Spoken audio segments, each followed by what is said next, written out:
यह है धर्मेंद्र कुमार।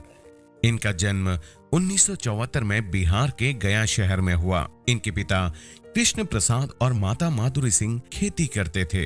6 भाई बहनों में 5वें नंबर के हैं पुत्र धर्मेंद्र। बहुत ही महत्वाकांक्षी पुत्र थे।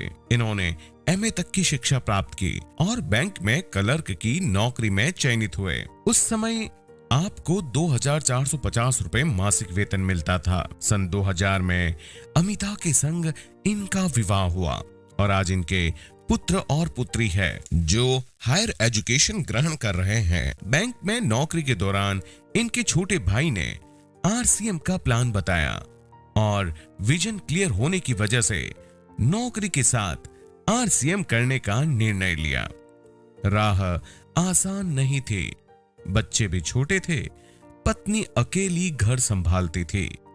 नौकरी के पश्चात बहुत कम समय बचता था। लोग पागल कहते थे और कहते थे आपके पास सब कुछ तो है, फिर RCM की क्या आवश्यकता पड़ी। लेकिन धर्मेंद्र RCM का फ्यूचर और विजन देख चुके थे। उन्हें कोई चैलेंज अब रोक नहीं सकता था।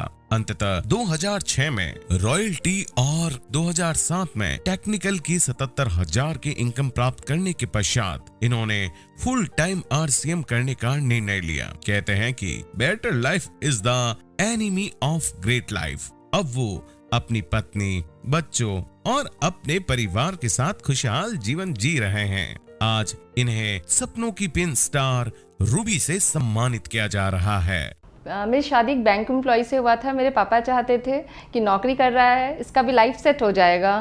और लेकिन उसके बाद जब ये इनको RCM मिला और उसमें साबुन, सर्फ ये सब बेचना, तो उस समय मेरे दिमाग में नहीं आ रहा था कि मतलब हस्बैंड मेरे बैंक एम्प्लॉय साबुन, सर्फ ये सब बेचेंगे। मैं घर में आता था तो मेरी वाइफ, उनको लगता था कि मैं जिस रास्ते पे चल रहा हूँ पता नहीं यहाँ पे कुछ मिलेगा कि नहीं मिलेगा। He came home around 12 at the night or 11 in the morning, and as a child I felt sometimes in anxiety, perplexed that what my dad is doing. मेरा एक सपना था कि मेरे हस्बैंड एक गाड़ी ले। उस समय गाड़ी का बड़ा शौक था कि कोई सा भी छोटा सा भी गाड़ी ले, और वो गाड़ी के नाम पे ऐसा भड़कते थे कि पता नहीं हम उनसे क्या मांग लिए हो। घर से लेके, बाहर से लेके, ऑफिस से लेके, परिवार के मेरे जितने भी सदस्य थे सबके नज़र में मैं पागल घोषित हो गया था। हमें जब बाहर जाना होता था तो मम्मा मेरी पीछे बैठती थी बाइक के, पापा बाइक चलाते थे एंड मैं उसके टंकी में बैठता था। बैंक के लोग, मेरे साथी लोग कहते थे कि अरे यार धर्मेंद्र, कहाँ तुमको किसने बता दिया यार, इन सब चीज़ों को करके आज तक कोई सफल नहीं हुआ है। अच्छी खासी बैंक की नौकरी है, तुम बर्बाद हो जाओगे इन सब चक्कर में, चुपचाप नौकरी करो। मेरे लिए सेलिब्रेशन नाम का उस समय कोई चीज़ नहीं रह गया था। कोई फेस्टिवल है, हम लोग उसको सेलिब्रेट करें, ये तो जैसे हम भूल ही चुके थे कि होली आ रहा है, दिवाली आ रहा है, वो तो इनको कुछ दिखाई नहीं देता था। सिर्फ और सिर्फ RCM। 2 साल तक पार्ट टाइम किया। जब मेरी सैलरी से 5 गुनी से ज़्यादा RCM से आना शुरू होगा, तब हमने फुल टाइम करने का डिसीजन लिया। ये डिसीजन बिल्कुल सही था इनका कि बैंक को छोड़कर RCM करना।